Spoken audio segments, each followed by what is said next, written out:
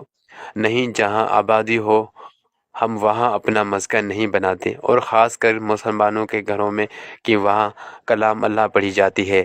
ہم پر اس جگہ ہوتے ہیں جہاں پاکی کا خیال نہ رکھا جائے۔ ہر ناپاک جگہ، ہر ویران جگہ ہمارا مسکن ہوتا ہے، لیکن متقی جنات پاکیزہ جگہوں پر رہتے ہیں۔ چلو اب جاؤ، تمہیں دیر ہو رہی ہے اور ہمیں بھی۔ ایک آخری بات، آپ زنا سے بچنے کا کوئی طریقہ؟ بہت آسان، صرف کلام اللہ، خود کو پاک صاف رکھنا، گھر کو پاک صاف رکھنا۔ گھر میں کلام اللہ کی آواز جب گونجتی ہے تو تمام شیاطین تک بھاگ جاتے ہیں، ہر بلا بھاگ جاتی ہے۔ ویسے بھی مسلمان جو اللہ پاک کا ذکر کرتا ہو، اس کے قریب کوئی بدروح، کوئی شیطان نہیں آ سکتا، کوئی جن اس کا کچھ نہیں بگاڑ سکتا۔ یہ کہہ کے نستور نے اللہ حافظ کہا اور یکدم غائب ہو گیا۔ قریب کہیں صدائے حق کی آواز آنے لگی اور منصب داد نے قدم تیز اٹھانے شروع کر دیے تھے کہ معبود برحق کے سامنے سجدہ ریز ہو سکے، کہ وہی لائق عبادت ہے اور اسی کے آگے جھکنے میں ہماری بہتری و کامیابی ہے۔